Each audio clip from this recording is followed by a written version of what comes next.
Morning, all. All right, so just the one game tonight in the National Hockey League. Yeah, it's weird, isn't it? Just the one game. It threw me off. I opened up the app and I'm like, wait, it's just the one game? I thought the Rangers and Canes, but the Rangers and Canes are tomorrow, as is the Canucks and the Oilers, I believe, playing tomorrow. So tonight we just get Colorado and Dallas. Now I'm wearing the Vancouver All Star jersey from 2020. Somebody asked in the comments for the review last night about the Oilers version of this that I was wearing. I got a lot of these for dirt cheap because they produced way too many, and the specialized where you got your team logo on the front of the All Star jersey, it sold really well with the parlays. These ones did not sell anywhere near as well. Even though I like them, I think they're nice, but yeah, they went back to the well one too many times. It does happen. But the reason I'm wearing a Canucks jersey, top of the board, Rick Tocchet, after last night's game, calls the team out. And said five or six guys need to get moving, or five, six, or seven guys need to get moving, and saying, yeah, you can't do much with 12 guys playing. And this is something that's been notable. You can see this on the ice. Like, nobody's gonna say that Joshua or Garland or Hoglander, they're not playing their hearts out, because they are. But there are players on this team who aren't playing their hearts out. And so for Tocchet, he's likely trying to get those guys going and get things working in Vancouver's favor. But it has to be frustrating. The good news is the series is tied at 2, and I don't think the Canucks have played a really good game yet. They've had a couple of okay periods, and they've had some comebacks, and they've had some lucky breaks too, I guess, and they've just had really good goaltending as well. And I would say that of the Nashville series too. I don't think they had a great series against Nashville, but they won it. And now they're trying to do the same against Edmonton, but it does get more difficult as the series go along. The Oilers have been the better team in this series thus far. The Canucks need a better start. Like I said in last night's review, the Canucks just need a better start.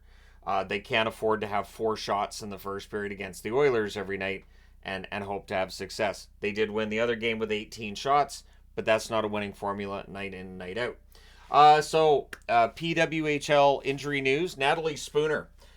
She has a knee injury that she suffered on a hit that she took in a game, and so she will miss the rest of the PWHL playoffs. Now, of course, for Toronto, they're up 2-1 on Minnesota. This does make it more difficult for them to take out Minnesota since Spooner is their best offensive player and goal scorer. There was no penalty on the play where she was hit. She was down on the ice for a while. But all the best to Spooner in her recovery. She should be good to go, I would think, for next season. But it's tough for Toronto because they really need her out there. Tapani scored last night for Boston in the PWHL playoff game against Montreal in overtime. And so Boston sweeps Montreal. It was close, but it's a sweep. 3 straight games gives Boston the spot in the final, and now they'll wait for the winner of the Toronto-Minnesota series in order to discover, who they're going to play against and all that. So it should be an enjoyable final. And the jersey that I bought was Montreal, so I only assume that I'm the reason that they lost. These things do happen. So Calgary Flames news of sorts. Their CEO John Bean has stepped down. So I started looking around at this. It looks like John Bean. This was something that was coming for a while, that he decided that a year ago. But it's interesting too because, like with Calgary, the situation that they're in, they're clearing the area for the new arena. The new arena should be up in 2026 or 2027, and the winning on the ice and the new arena, if they can get those things to combine together, is being seen as a way of being able to keep or attract players. And Michael Backlund, during the basically exit interviews when they were cleaning out their lockers, this is from a couple weeks ago, said that the new arena is important and all that. And I decided to throw this on the board because of the CEO stepping down, and it brought me to the whole, so what's going on with the construction? But they're clearing out the area and getting ready for that. The one thing that you do wonder about is cost overruns and how much it's actually going to cost. It's 1.22 billion, but cost overruns are going to happen. And you ask yourself, so is it going to be more on the taxpayer? Is it going to be more from the Flames? I know all the agreements have been revealed and everything, but then when the actual cost overruns happen, things can happen there too. So all the best to the Flames, but I do want to see the team being able to keep and attract new players, because it's the same as Montreal. As a Bruins fan, I like it when Montreal's good, because when Boston and Montreal are playing against each other and they're equally talented and they both have a chance, and especially in occasions where they're both seen as contenders, those are some of the best games I've ever watched. Vancouver, Calgary, same thing. So the sooner that Calgary improves and, is giving, really good battles against the Vancouver Canucks, and if they're both playoff teams especially, or I mean, imagine if Vancouver, Calgary, and Edmonton are all three of them really good in the Pacific Division. I do enjoy that. So while they're sort of the mortal enemy of the Canucks, of any team in the league, I would say it's consistently been Calgary throughout the time I've watched hockey anyways.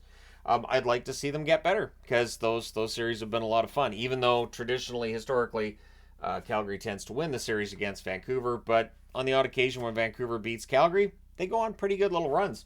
All right, so injury news from the Pittsburgh Penguins side of things.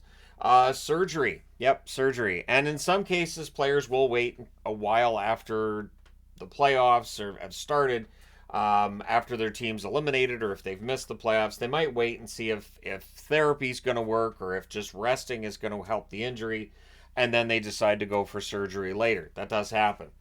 Chris Letang has had surgery for a fractured finger. It's an 8-week turnaround on that. So for Letang, he should be good to go for training camp. Won't miss any time. John Ludwig and Matt Nieto, not as lucky.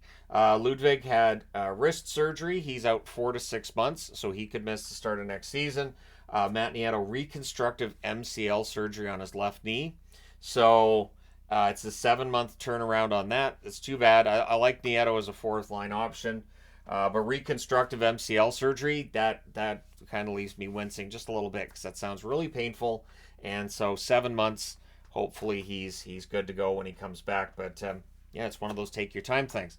Now tonight is just the one game, and I think that's great because then that one game has the undivided attention of the hockey world, and for me as well. I just have one game to worry about, no problem.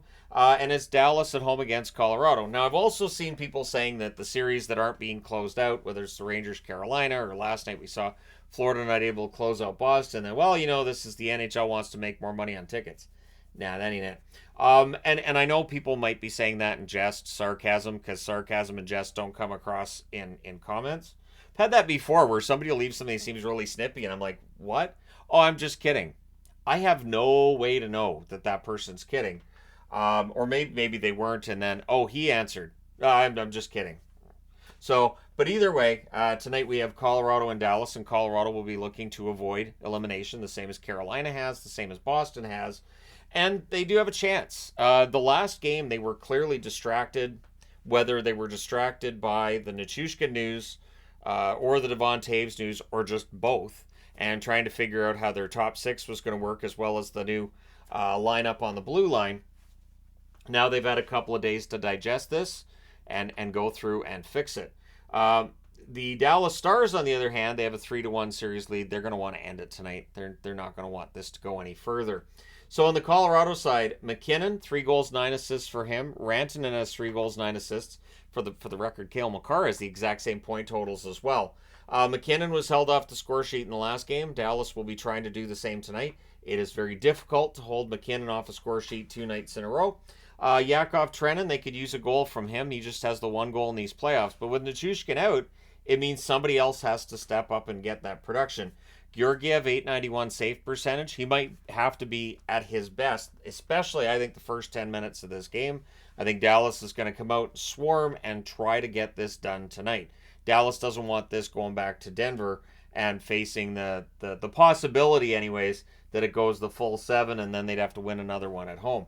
Robertson, 3 goals, 7 assists for Dallas. He's been quite good.